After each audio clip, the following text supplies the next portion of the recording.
To my another video or another vlog. So for today's episode, we will talk about alocasia, or they call it elephant ear. So dito sa Mindanao, tinatawag nila itong gabi-gabi.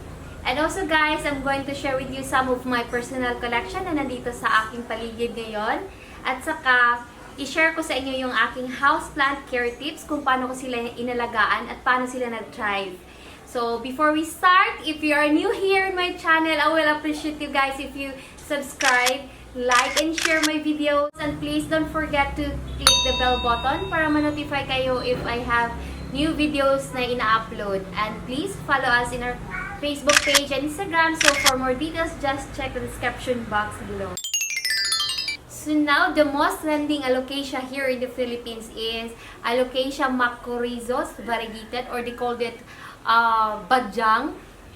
And hope I pronounce it correct, which is eye-catching siya ngayon guys, kasi nga ni-model siya ng wife ng ating Senador Manny Pacquiao, which is si Ma'am Jinkee Pacquiao. So, nang lumabas yung kanyang picture guys with the badyang variegated, as in dami talagang nagko-collect nito. Tapos, price din is medyo tumaas din yung price. So, I'm so lucky na meron ako dito sa akin. Ito guys, lumaki na rin siya na around nasa mga 3 feet ata to.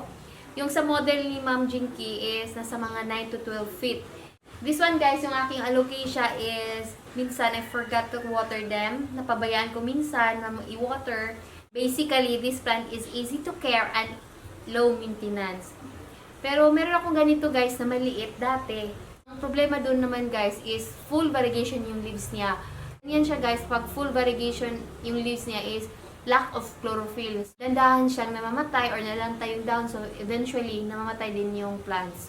So the next alocasia na naging trending ngayon guys is Alocasia macrorizos but not variegated. It's a giant taro, or they called it gabi-gabi, or commonly known badyang. Naging trending siya guys kasi nga ni-model siya ni Ma'am Gretchen fullido. So, actually, ang dami niyan sa probinsya namin. So, dito talaga sa Mindanao, ang dami niyan guys. Ngayon guys is pinagbabawal na siya ng DNR na kukunin or binibenta sa market. Kasi, kinonsider na siya as vulnerable species. Saka, endangered plants na rin siya. Medyo nagmahal na rin siya sa part ng Luzon. Sa marami ng mga artista na nagpa-picture or ginagawang model yung ating badyang. Kaya, naging pricing na rin siya. Pero be careful nito guys, lalo na yung may mga skin problem na madaling magka-allergy kasi ang kati nito talaga. So, hinayaan lang namin ito kaya hindi namin ginagalaw. Kaya keep them in their habitat na lang para walang problema. So next, I have also here Alocasia pseudo-sandriana. This one, or they called it crease plant. So this one usually guys, nakikita ito sa Mindanao.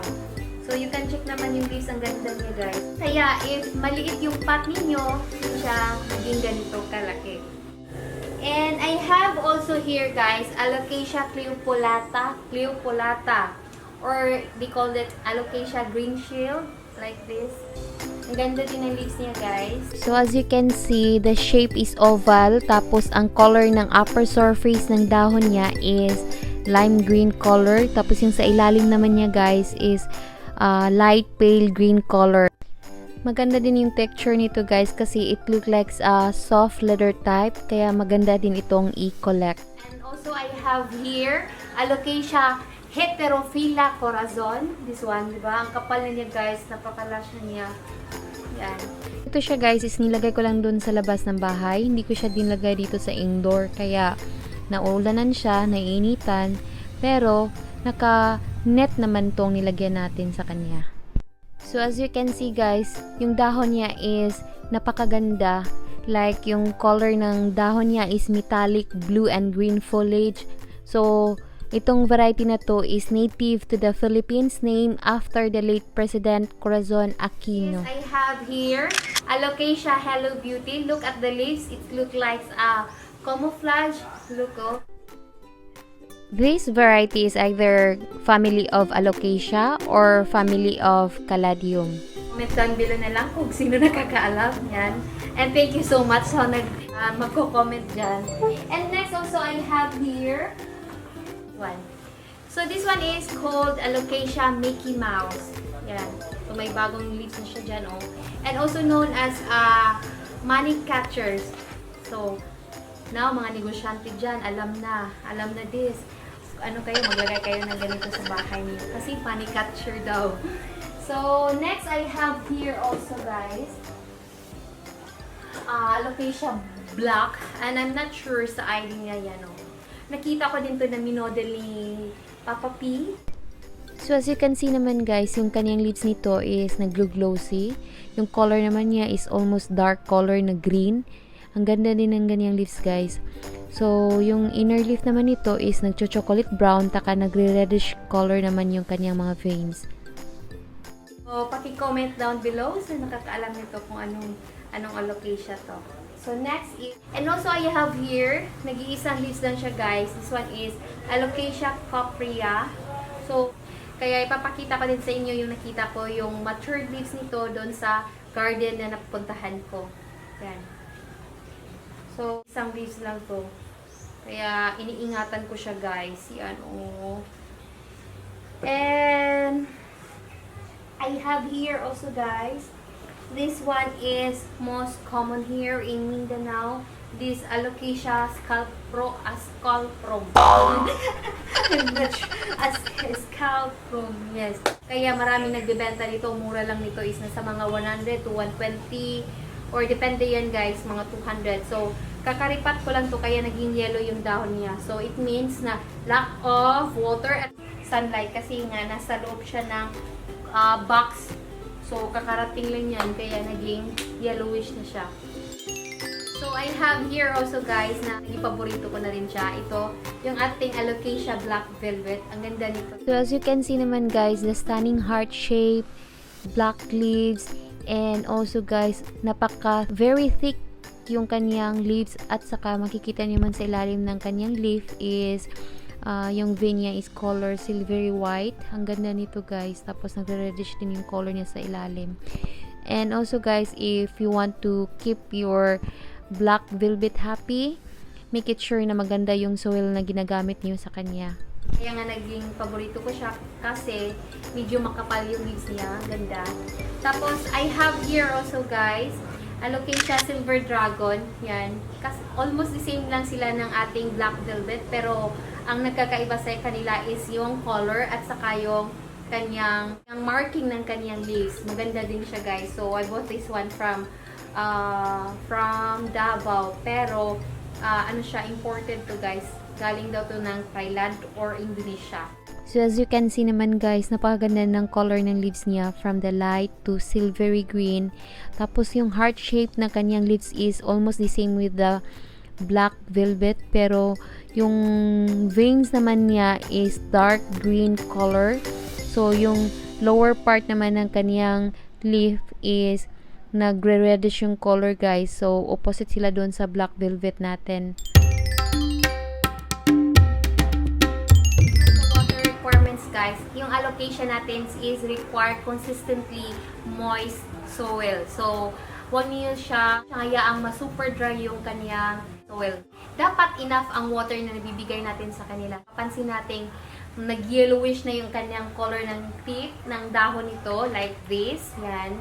So, it means lack of water na siya kasi hindi umaabot ang water needs niya hanggang doon sa tip or sa dulo ng dahon. Yan palagi nating tandaan. So, when it comes to temperature naman, guys, Alocasia needs very high moisture. So, they love solid, humid environment. That's what they usually need because that's their natural habitat. So, guys, ito pala palagi nating tandaan, ang Alocasia are prone to spider mites. So, if ever na-attack yung plants ninyo ng spider mites, first na ninyong gawin is isolate your plant from the rest of your collections. Tapos, banlawan ninyo yung buong leaves at saka yung stem ng soapy water, or you can use naman dishwashing liquid, but make it sure na mild lang, guys. So you can use also naman neem oil to wipe the leaves and stem. So, and lastly is increase the humidity around your alocasia. Spider mites thrive in dry condition. Kaya nga guys, if ginagawa ninyong indoor plants yung alocasia ninyo, make it sure na palagi ninyong tinitingnan yung likod ng dahon ng alocasia niyo, guys. Kaya dry yung sa loob ng bahay sa ating indoor, kaya doon nagta-thrive yung mga spider mites. So, ang dapat yung gawin, guys, is regular misting yung ginagawa niyo, lalo na doon sa likod ng leaves. So, mag-spray kayo ng water doon with neem oil or mga pang spider mites. Pebble tray can help prevent the bugs from coming back. So, sun exposure or light requirements, depende yan sa variety na meron kayo, but most of alocasia, they need morning sun or indirect sunlight. Magta-thrive naman sila sa medium light, guys, but mahina or slow ang paglaki nila. So, if lack of sunlight naman, napapansin niyo yung mga dahon, nag-yellow yung color ng dahon nila. So, it means na lack of sunlight. But not all na mag-yellow yung dahon, it means lack of sunlight. Yung iba naman is lack of water. Baka din merong ibang problem yung tanim niyo. Kaya, palagi ninyong i-check yung plant niyo. But for me, napapansin ko every time may bagong sibol na leaves, yung bagong sibol na leaves sa ating mga alocasia, some part of the leaves is nag-yellow yung color kasi yan pala, nag-share siya ng energy doon sa bagong sibol na dahon. Kaya make it sure na you check always yung mga alaga ninyo. So remember, each plant is unique living things, so pay attention to the condition of your alocasia and its watering needs, and you will have a long and happy relationship. So that's all for now, and hope you found this video tutorial very helpful. And thank you so much for being here, and God bless. Thank you so much. Have a good day.